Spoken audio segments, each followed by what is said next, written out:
CNN Sports is Halloween in July. Could California still be battling the Birds as first-place teams come October? The Twins go to their G-Man to try and solve the mystery of the missing wood. Darryl goes deep.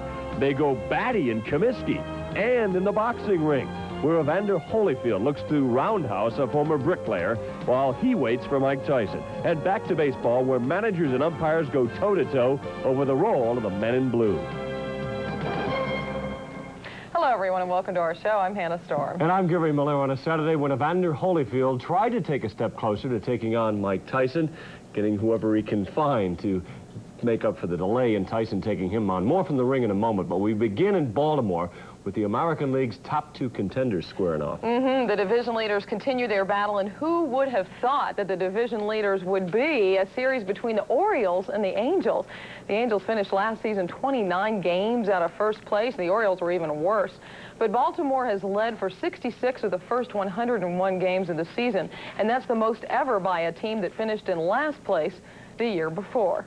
As the two teams meeting today in Baltimore, Frank Robinson looking on as we pick up the game in the third, a 1-1 tie, and Lance Parrish slams a solo shot off Dave Schmidt just over the outstretched glove of Steve Finley.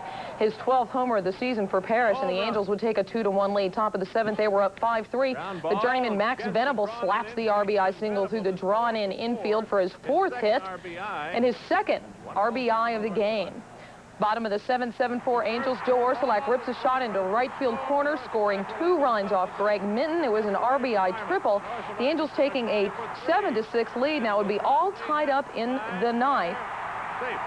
And then up at the plate, the guy that broke out of his slump last night, Mike Devereaux, with a 2-run shot, but very controversial. It's fair, but just barely. That coming off reliever Brian Harvey. It caps a 4-run ninth inning comeback, and the Orioles, that was off Bob McClure, and the Orioles go off to win it 11-9. The Angels today sending Kirk McCaskill back to California to have his right elbow examined. He's experiencing stiffness in that elbow, apparently not related to the problem that caused him to miss the second half of last season. And the A's were visiting the Blue Jays at the Sky Dome. Jays up 2-0 in the top of the second. And Jose Canseco, his third game back, takes Mike Flanagan over the left field wall. That his second homer this season, as he also hit one in his first game back. And in the top of the third, the Jays up 2-1. Dave Stewart, a tough outing. He lasted only 4 innings as Kelly Gruber drives one into the left field seat.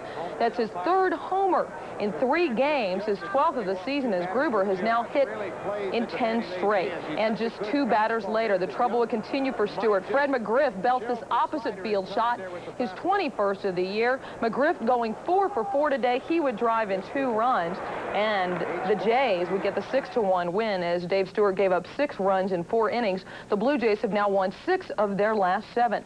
And the hot-hitting Royals were visiting the Yankees. And sitting in the dugout, Bo Jackson sitting out his 3rd straight game with a pulled quadricep muscle. Hit and run. Brookins lines for Frank White, throws to first to double up Luis Polonia. And George Brett, a nice play, drags his foot across the base and preserves the double play. In the top of the 7th, tie ball game at 1. Brett fouls one off. Don Slott and Mike Pagliarulo give chase by the Kansas City bench, and they collide, go falling into the dugout, but Slott hangs on to the ball for the out. In the top of the 8th, this was still a tie ball game. Luis Aquino pitching a 5-hitter. 2 men on, 1 out. Danny Tartable takes Lee Guterman deep. A 3-run shot as the Royals continue to live by the long ball. Brett had also had a 2-run homer in that one, as Kansas City now has 43 hits in their last 3 games against New York. Royals starter Luis Aquino getting his first win since May 13th. Gary? On Tuesday night, there were teammates. Greg Swindell, one of a half a dozen relievers, following up with a similar shutout inning for All-Star winner Nolan Ryan. Saturday night, 2 of the American League's best pitchers were back with their respective teams, trying to pull them back into their divisional races. And Ryan on the mound looked sharp in Anaheim, but against the Indians, he was having his trouble, and Bobby Valentine wasn't around to see the duel between the top lefty and one of the best righties, Cecil Espy, out on a disputed call, and Valentine thrown out of the game. Ryan working for a 3-1 deficit in the 5th when this curveball gets away, and Joe Carter slides in ahead of it. Carter had driven in 2 runs in the first. That run made it 4-1, and Ryan gave up 7 runs before he was taken out, the most he's allowed as a Texas Ranger. Bottom of the 6th, Cleveland with a 5-1 lead, looking for more. Paul Zavella hits this pop, and it looks like it's going to fall and score a couple, but Jeff Kunkel comes in with an over-the-shoulder grab.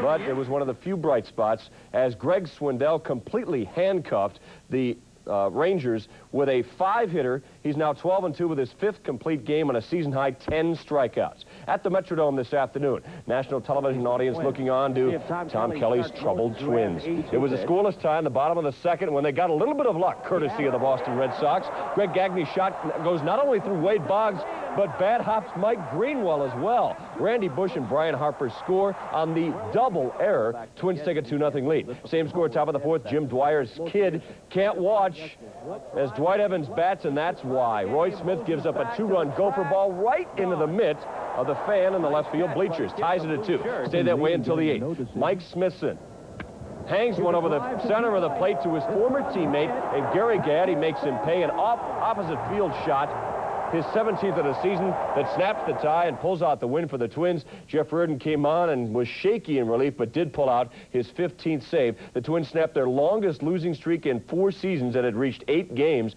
Reardon recording his 250th career save. At Comiskey Park this evening, bat night, and some ingenious ways to use those souvenirs. It had Tom Trebelhorn feeling like one of those kids in the outfield. His team has had trouble with the White Sox. But he gives the signal for the RBI, and Glenn Braggs must have gotten it. Skewers this one up the middle and scores Rob Deere to tie it at 1. Then on the bottom of the 7th, with a man on, Russ Moorman hits a shot into the corner off Teddy Higuera. Carlos Martinez comes in to score, and the White Sox make it hold up. Bobby Thigpen comes on in relief of Perez. The White Sox have beaten Milwaukee all 5 times they've played in Chicago, and 9 of 11 overall. The hottest team in baseball, believe it or not, the Seattle Mariners, who are now over 500, have won 8 of 9, 13 of 16 overall, and one of the main reasons, Scott Bankhead, who has equaled a club record with 7 straight victories now. Tigers, the exact opposite story. They've lost 10 in a row. They got a rookie starting, Kevin Ritz. It's been 21 games since the starting pitcher has gotten a victory for the Tigers. Now, coming up, the National League highlights and the Montreal Expos have more wins on the road than any other Major League ball club. One reason for that is the man on the mound, Mark Langston, the former Mariner, who's won his last 4 starts and has yet to lose on the road in the National League. And from the diamond, we'll take you to the ring, where Evander Holyfield took a very brief detour on the road to a title shot with Tyson. And had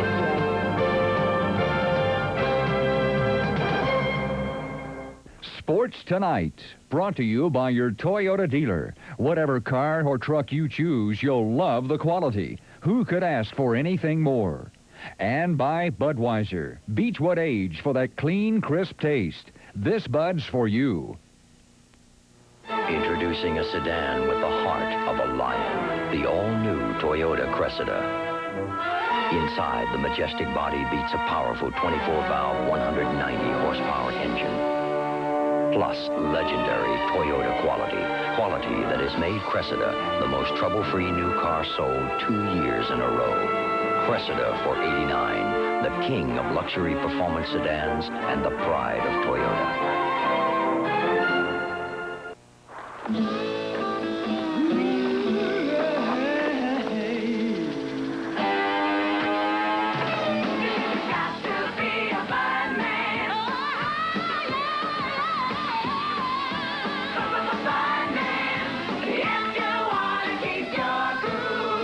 anyone care for a nice cold Bud? And where does she come from?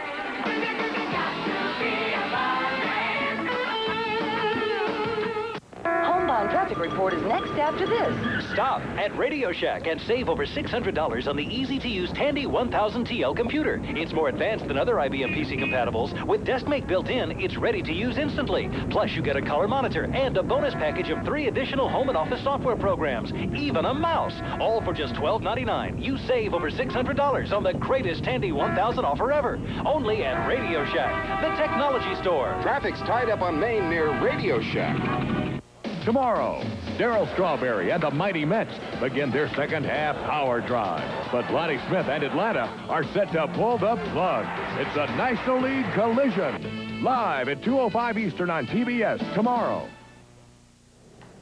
Welcome back to our show and to the National League. In Candlestick, where Kevin Mitchell continues to mount a threat to Roger Maris's single-season home run record, hitting his 32nd in Friday's loss to the Pirates. Lost in Mitchell's heroics has been an almost equally exceptional effort turned in by Will Clark.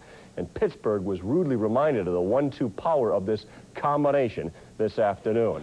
Good crowd on hand at Candlestick as the Pirates had a 2-0 lead in the fourth inning when John Smiley, who has handcuffed the Giants throughout his career, got Mitchell on the fist, but he dumps it into right center, and then the Glenn Wilson throw bounces off Will Clark, gets away, and it's 2-1 Pirates. Bottom of the fourth, 1 out, 2 on, and Kurt Manwaring hits this shot that Bobby Bonilla throws into right field, away from Jose Lean.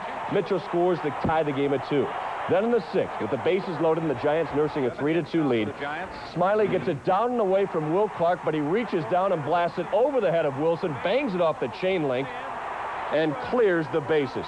Clark was 2 for 24 in his career against Smiley, but figured him out this afternoon. That bases clearing double the difference as the Giants rout Pittsburgh 8-3. It's Mike Lacosse's first win since returning to the rotation 3 weeks ago. Also, San Francisco activated Scott Garrels from the disabled list on Saturday. This evening at the Vet, some wild things going on. Well, the Philly Fanatic doll was ably handled by a fan, but the Phillies' third baseman had his problems. We'll get to Charlie Hayes in a moment. The first big blow of the game came in the very first inning. Bill Doran knocks in 2 runs. Then, still in the first, Ken Cabinetti drops one down. Here comes Hayes. Now he throws it to the first base coach, but that was only the beginning. Hayes made 2 errors in the inning, 4 in the game. Philadelphia had 6 miscues for the game. By the bottom of the fourth, it was 6-1. And some brilliant defense on the other side of the diamond. Bill Doran taking away a hit. 6-3. Philadelphia got back in it by the 8th when Roger McDowell on in relief with the bases loaded and Glenn Davis misses a grand slam by about 5 feet. Instead, it was a 3-run double, and the Astros humbled Philadelphia. Hayes, with his 4 errors, comes within 1 of the all-time Major League record for third baseman, and I'm sure you remember that was David L. Brain back in 1906. Hannah? The Cincinnati Reds, who were 11 games over 500 on June 10th, had to struggle to even their record today against the Expos. The Reds have been decimated by injuries. 4 of their starters began the season in the minors. Today, catcher Bo Diaz went back on the disabled list. Things are so bad that the Reds trainer has become a regular on their radio network program. But tonight, a game to help heal some of those woes. As the Reds hosted the Montreal Expos, top of the first, man on first, Eric Davis drives a 2-run homer to deep right center field off Mark Langston, and Eric Davis would have 3 hits on the day and drive in 3 runs. That his 17th homer of the season, putting the Reds up 2-0. In the top of the fourth, Rick Mailer scattered 6 hits for Cincy, but errors put men on second and third, and Wallach singling to right would score Hubie Brooks and Mike Aldretti just under the throw from Paul O'Neill. Tie game in the bottom of the fourth at 3 apiece, and Mark Langston would settle down in this game, look sharp, strikes out Todd Benzinger. Langston would have 8 strikeouts in 6 innings. And in the bottom of the fifth, still tied, O'Neill breaks it open with a sharp single up the middle. That would plate a run. The Reds go up 4-3, would go on to win by 2 as they break their 5-game losing streak and climb back to a 500 record. They also do hand Mark Langston his first National League road loss, while John Franco pitched the final inning for his 23rd save in 25 opportunities. Meanwhile, the Mets were in Atlanta, and the Cone heads out for David Cone on the mound. Darryl Strawberry getting the Mets on the board early. A long solo blast off Derek Lilliquist, his 19th homer of the year. And the Mets would go up 2-1. And in the top of the fourth, David Cone, the pitcher himself, slapping an RBI single to left off Lilliquist. That would play Tim Tuffle, and Cone would drive in 2 runs today for the Mets win, as they have now taken 6 of 7 from the Braves this season after a heartbreaking loss last night. Very happy to get a split today. At Jack Murphy Stadium, the Cubs visiting the Padres. The Cubs remain 2 games behind the Expos at this point. Ryne Sandberg and Dwight Smith hit back-to-back homers in the first inning off Walt Terrell, and no score as the Cardinals visit the Dodgers. Gary? While Mike Tyson holds the heavyweight title belt, Evander Holyfield carries the barometer. Most fight followers agree the only way to see how good Tyson is at this stage in his career is for him to meet Evander Holyfield. Since the champs camp continues to resist that matchup, Holyfield keeps clearing out all existing contenders. He is the top contender, and video restrictions prevent us from showing the knockout, but this is what the number 2 contender, Brazilian Adilson Rodriguez, looked like while he was still on his feet. Holyfield knocked him out a minute 29 into the second round and maintained his perfect record. He is now 22-0 with his 18th career knockout, that coming at Lake Tahoe at Caesars this evening. And he has wiped out the #2 contender and also last March the #3 contender, Michael Dokes. And so he continues to work on getting in the ring with Mike Tyson. Holyfield's manager, Ken Sanders, revealed this evening a deal with George Foreman is in the works. And it looks like if Tyson's camp keeps stalling, that we're going to see Holyfield Foreman if we don't see an agreement with Tyson before too long. And Manders, you never know where he'll fit in the whole picture, too, right? Coming up, an issue that came to the forefront last week when Orioles skipper Frank Robinson threatened to hang up his hat for good. Major League umpires, are they getting too big for their britches, or are they just trying to assert their turf? We'll talk to the managers and the umpires coming up on CNN Sports Saturday.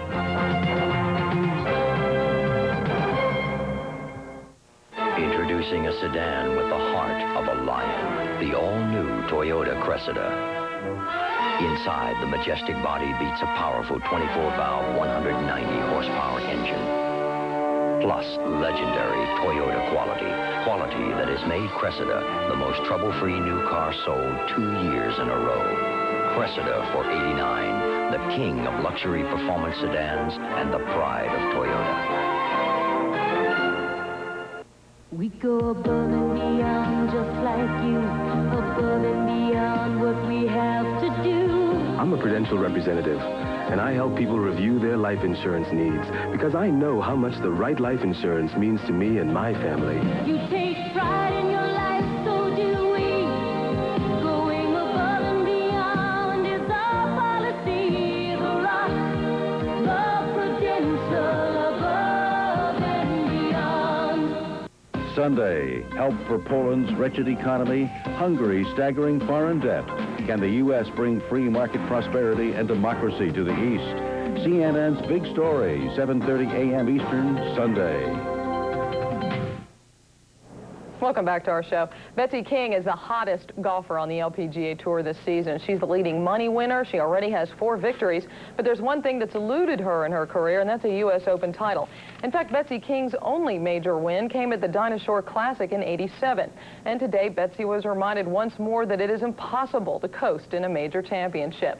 King blew a 3-shot lead on the final 2 holes when she stumbled home with a double bogey finish, dropping her into a tie with Patty Sheehan, who incidentally has never won a U.S. Open either, although she's been a runner-up twice. Meanwhile, the men in Williamsburg for the Busch Classic at the Kingsmill Golf Club, where Curtis Strange makes his home. We take you to the 15th green, and Hal Sutton looking for his first win in 3 years on the fringe, almost in the bunker, but the soft chip lays it up nicely for the easy par. 14th fairway, and the leader, Mike Hulbert, a bogey-free round today. Great play with his irons and a nice approach on the 14th. Irons today, Mark. That would put him at 14 under. On the 17th green, then, Hal Sutton charging. He was 4 shots back, shot a 65 for the day here, sinking the 30-foot birdie putt to pull within a stroke.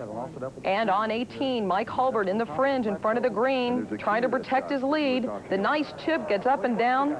In regulation, he would shoot a 3-under par 68 on the day and retain the lead, his only tour victory coming at the St. Jude's Classic back in 1986. And the seniors are in Grand Rapids. The former steelworker Walter Zabriskie starting the day 4 shots behind defending champ Orville Moody. Then he birdied 5 of the first 9 holes to pull into a tie. Gary?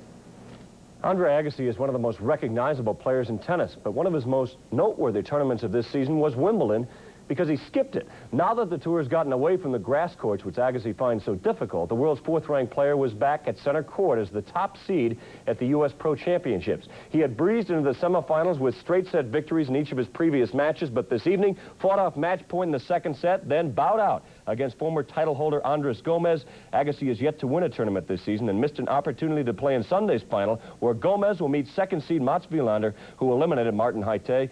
Wilander has won this championship twice previously. And in the Tour de France, overall leader Laurent Fignon and American Greg LeMond reached the base of the Alps just 7 seconds apart. And the Tour goes into a final stretch of 2,020 miles tomorrow, and it begins with an important individual time trial that could determine the individual winner. In today's 14th leg, Jelle Nida of the Netherlands won in a sprint over French rider Pascal Poisson. The rest of the pack includes American Greg LeMond, and it followed just 2 seconds behind. So that left the overall standings looking the same. Fignon has won the race twice. LeMond, the only American American ever to win this race, says he now thinks it will come down to himself and defending champ Pedro Delgado. Also today, in basketball, the Detroit Pistons signed guard Joe Dumars to a multi-year contract extension. No terms were disclosed, but general manager Jack McCloskey says the deal should keep Dumars in a Pistons uniform for the rest of his NBA career. And that's good news for Detroit. They keep a quality guy who's a stellar defensive player and was the MVP of the NBA Finals. Back to tennis for a moment for our nightly ace, the play of the day in the Volvo event in Newport, Rhode Island, where the week after Wimbledon, the Hall of Fame Championships, the only grass event in the U.S., and a Hall of Fame performance. Jim Pugh receiving the serve of Donnie Visser, and a great backhand, but look at Visser with the diving save. The South African with a splendid effort. Pugh was also making some outstanding shot making, but Visser's dive and rolls him into our play of the day. Play of the day, brought to you by Budweiser. Beechwood aids for that clean, crisp taste.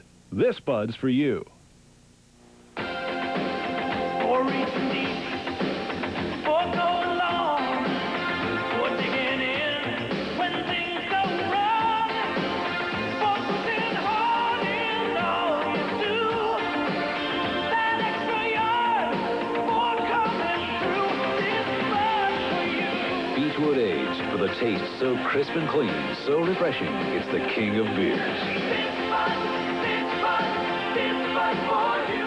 Recently, Rand McNally rated vacation places in America. And the place rated #1? Seattle, Washington. No, not #1 in rainfall. Or #1 in seafood. No, Seattle is rated #1 because of its natural beauty, recreation, culture, accommodations, and restaurants. So when you're choosing a vacation spot, consider Seattle. The travel experts at Rand McNally did. Seattle in King County, America's best vacation place. We go above and beyond just like you, above and beyond what we have to do. I'm a Prudential representative, and I help people review their life insurance needs because I know how much the right life insurance means to me and my family. You take pride in your life, so do we. Going above and beyond is our policy. The rock, the Prudential, above and beyond. Welcome back, and now for our look at the Men in Blue, a group that has come under close scrutiny in the past week. Major League umpires. Since the unforgettable Ron Luciano, they've been increasingly thrust into the spotlight. But just how much should the umpires strike back? CNN's Tom Kirkland takes a look at the guys who have now become primetime players. If you've noticed an increased umpire presence on the field, so too have the offices that oversee them. We have tried on both sides to decrease the aggressiveness, both on the part of managers and players and on the part of umpires. We tried to do that. You're not always successful because in the heat of battle, things do occur. For their part, some umps think a tough task has become more manageable. We have a lot less problems on the field than I had 19 years ago. I think the players do not confront us as much as years ago. I think umpiring's a lot easier. Halfway home to what many believe is a shoe-in Manager of the Year award, Orioles skipper Frank Robinson spent the All-Star break trying to decide whether or not to walk away from his job. A recent run-in with umpires infuriated him so much he wanted to quit baseball. Do the umpires a favor because, you know, he's not the easiest guy to get along with. And he's sort of a grouchy type of a guy, but I think he would do the umpiring profession, he would give us a break if he got out of the game. For some reason, and I don't know why, I think the umpires do think that they are more involved, or should be more involved in the game, and I think they feel like they are the most important people out on the field. That's the nature of the game when you're thrown together 162 games, 5-6 years, whatever you've been in the league. Certainly you're going to have some umpires that you don't get along with as well as others. But keep in mind, a more active ump may be the perception because technology has increased TV reception. There's so much more exposure. They're questioned much more than they used to be. There's TV watching them, there's replays. I think they're subjected to so much more attention that I think it's only a natural reaction of a man to not just want to stand there and let things go. You're not going to stand there like a wimp. You're not going to say yes or no, sir. You're going to stand there and defend your turf. We have turf as well as the players. And now add dueling unions to the argument. The players may soon be raiding the umpires. It doesn't sit well with me, and because first of all, you know, they're looking at something they know nothing about, and it becomes a popularity contest. They would like now for the games to be played in total silence. In other words, you go up and swing the bat, you go up and throw the ball, and the manager sit in the dugout and say nothing, and that would make the umpires happy. What difference does it make? I mean, it's our obligation to work with the umpires to try to do the best job we can. As long as the rules say who makes the calls and who argues them, feuds will always fuel the national pastime. In Baltimore, Tom Kirkland, CNN Sports. Well, I still think it's something you could argue about, but we don't have time for that. For now, I'm Gary Miller. And I'm Hannah Storr. Thanks for joining us. The news continues on CNN.